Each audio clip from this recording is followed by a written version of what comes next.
Assalamualaikum warahmatullahi wabarakatuh.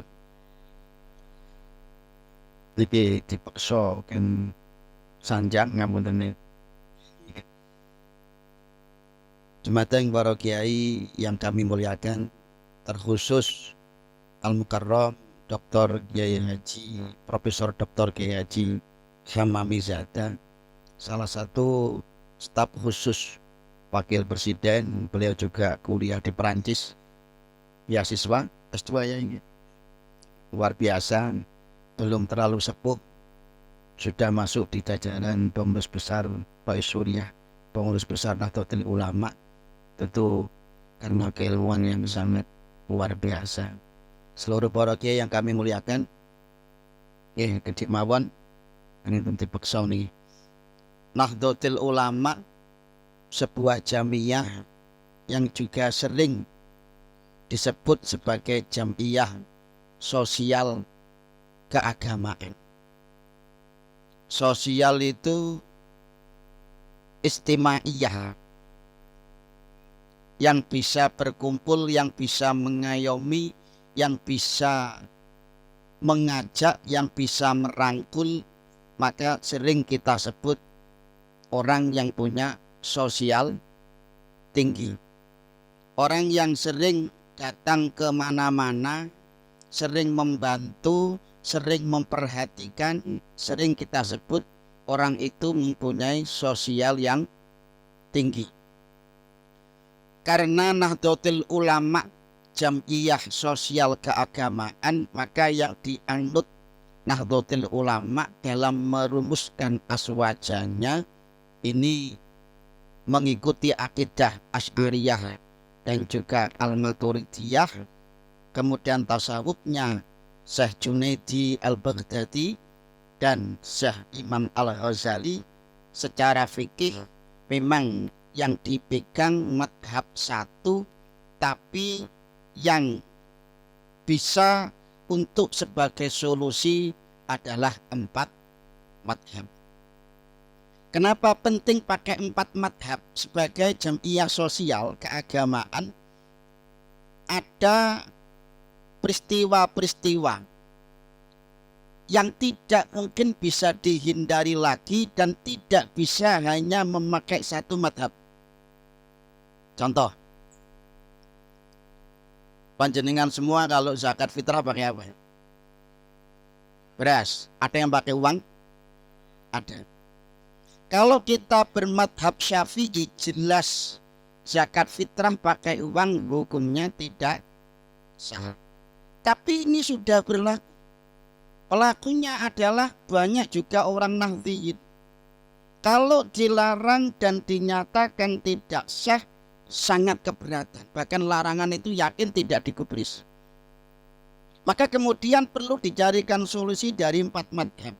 Karena NU bisa pakai 4 madhab. Siapa? Hanafiyah yang mengatakan zakat itu boleh menggunakan qimah, menggunakan uang. Satu contoh yang tidak bisa dihindari lagi. Ketika panjenengan umroh, kita umroh, itu susah untuk ketika tawaf terhindar bersentuhan dengan lawan jenis. Ulama sepakat kalau tawaf itu harus punya wudu. Lah bayangin kalau kita ikut madhab Syafi'i, bersentuhan dengan lawan jenis batal, tawaf kita harus berapa kali wudu? Tas melaku kena wong India pelek, melaku sidik kena wong Nigeria pelek, melaku sidik kena wong Mesir pelek. Berkali-kali baru jalan wudu, kapan akan selesainya? Maka solusinya pakai mazhab Hanafi yang menyatakan sentuhan kulit tidak batal. Contoh lagi, ada yang nanam sayuran,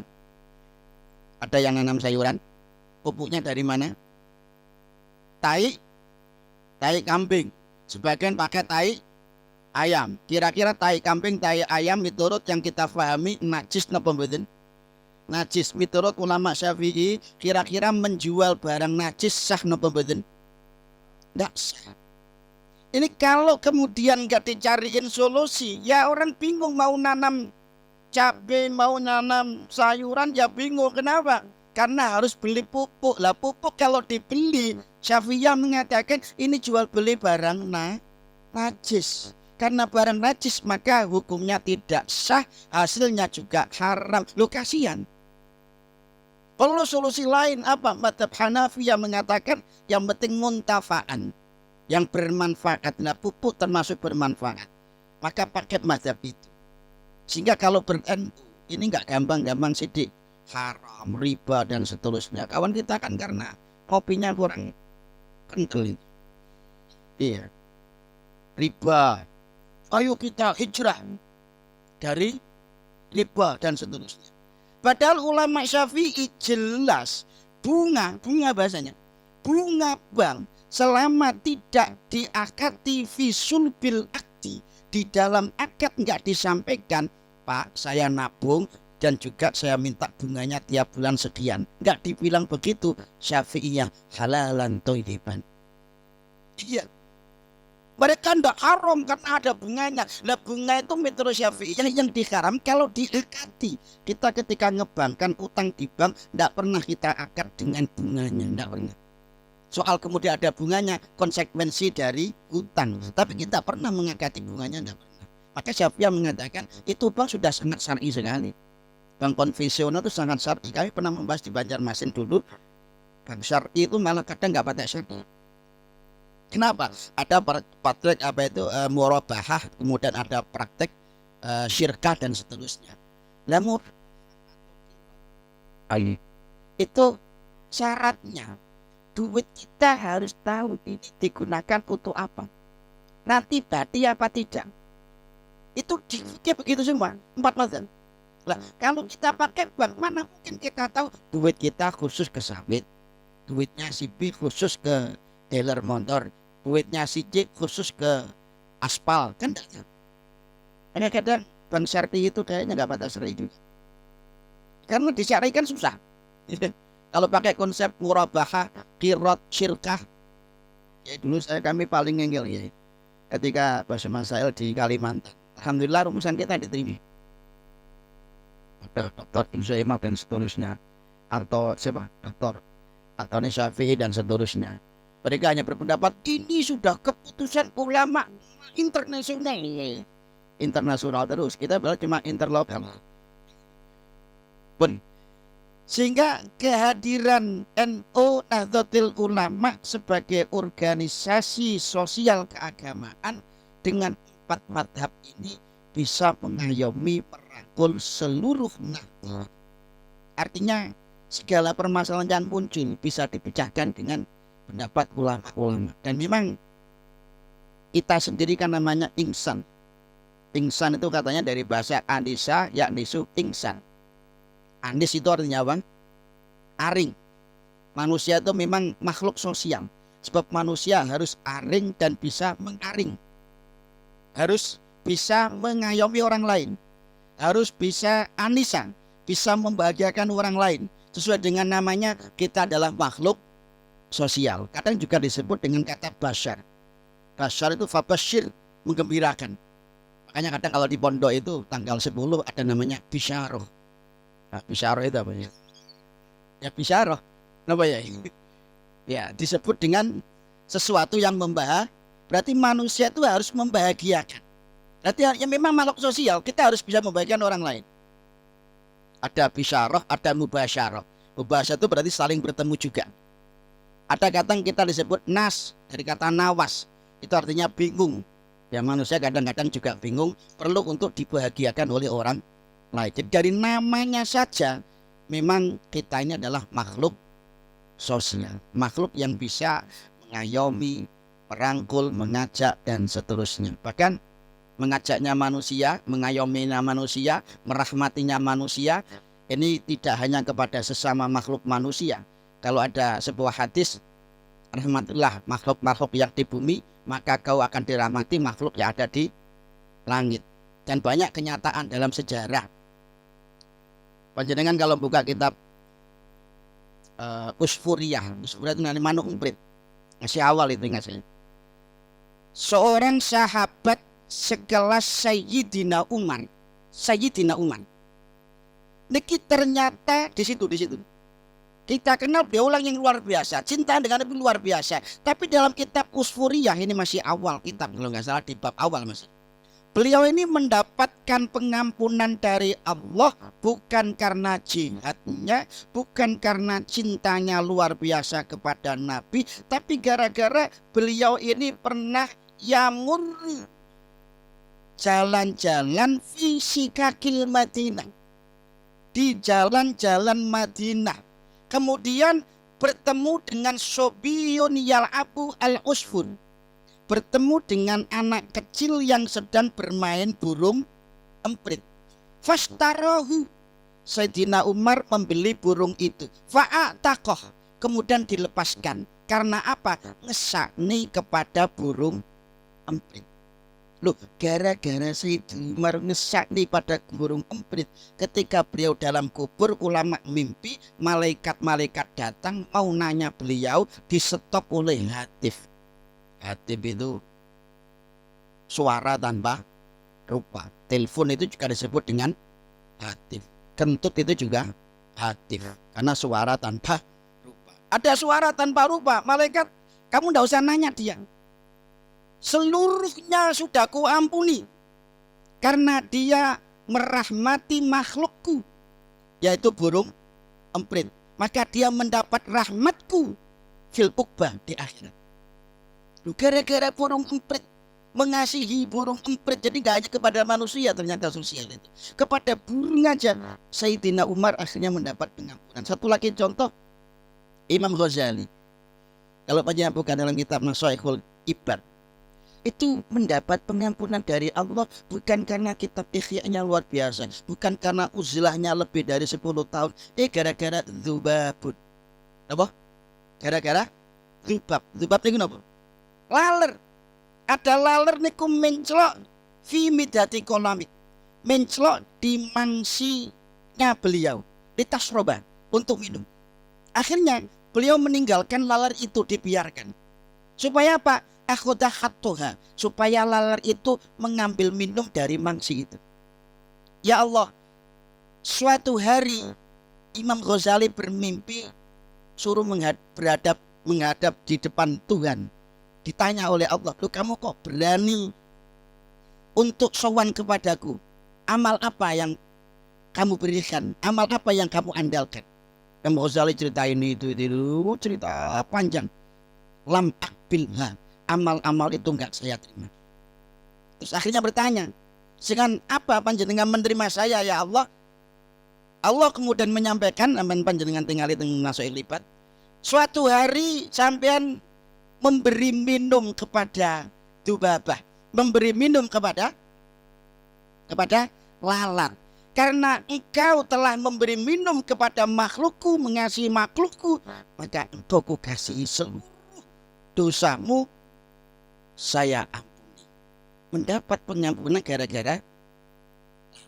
Belum lagi seorang wanita yang hufirat limra'atin, di sempuro seorang wanita musisatin. Musisan itu dari kata masa, artinya wanita sing nyahnyo. Nyahnyo itu apa ya?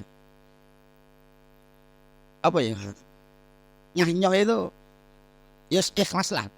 Ya, digawa kono ikhlas, kono ikhlas, pokoknya ikhlasan lah. Artinya nyuwun saya wanita pelacur. Ghufirat limratin musisatin. Ini sosial yang tinggi. Kenapa wanita ini kok diampuni oleh Allah? Ternyata gara-gara kalbun, gara-gara anjing, yalhathu wa kada yaktul, gara-gara anjing sing melet-melet hampir mati. Kenapa mati? Minal atsyi, karena haus. Akhirnya wanazat khaffaha, wanita ini melepas sepatunya, kemudian ditali dengan khimarnya, ditali dengan kerudungnya, dia ngambil air pakai sepatu, ditali pakai kerudung, kemudian diminumilah anjing itu. Masya Allah, ketika dia meninggal dunia, para ulama-ulama bermimpi bahwa seluruh dosanya diampuni oleh Allah gara-gara dia punya sosial yang tinggi kepada anjing yang akan mati. Itu artinya sosial itu, kebaikan itu tidak hanya kepada manusia. Dan memang kenyataannya Yusabbihu man fis samawat wa man fil yusabbihu fis samawat wal ard. Seluruh apa yang di langit dan di bumi itu bertasbih.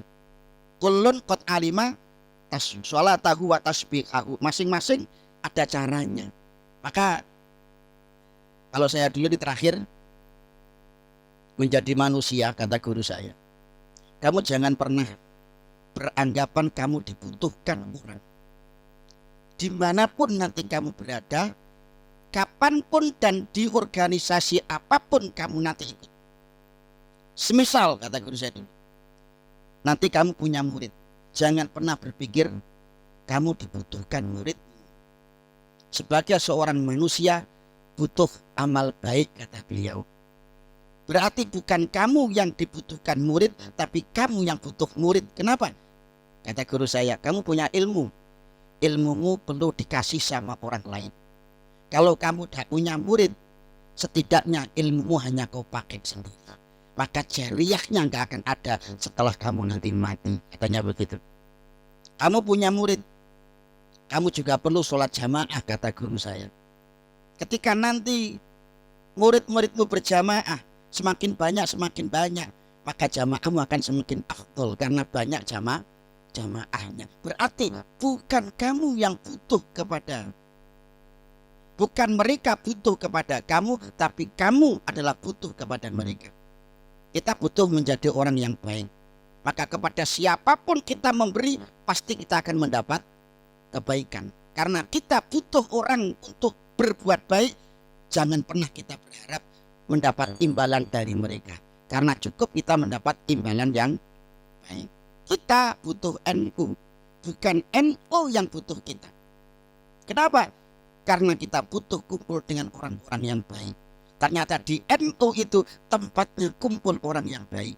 Di NU tempat kumpulnya para habaib, di NU tempat kumpulnya para kiai, di NU tempat kumpulnya para penghafal Al-Quran, di NU tempat kumpulnya orang istighosah, orang tahlilan dan seterusnya. Dan kita butuh berkumpul dengan orang yang baik. Berarti kita bukan dibutuhkan oleh NU, tapi kita ini butuh kepada NU. Karena kita butuh berkumpul dengan orang baik, dan di NU lah tempat orang yang baik. Terlebih kita butuh dengan NU karena kita butuh diakui santri Mbah Hasyim Asnawi yang luar biasa.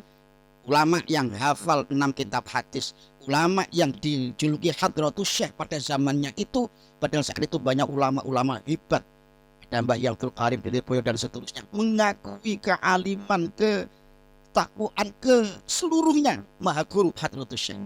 Itu woro-woro sopo sing gelem ngupeni NU diakui santri. Siapapun yang diakui santri, maka dia dan turiahnya didoakan husnul khotimah. Sebagai orang yang mukmin, tidak ada yang lebih penting saat kita mati kecuali kita mati husnul khotimah. Digaransi oleh Mbah Hasyim, gelem ngupeni NU, doain beliau orang-orang yang husnul khotimah. Seorang ulama yang hari ini tiap hari didoakan mungkin lebih dari 10.000 orang yang ziarah Wali Songo. Didoakan tiap hari lebih dari 10.000 orang.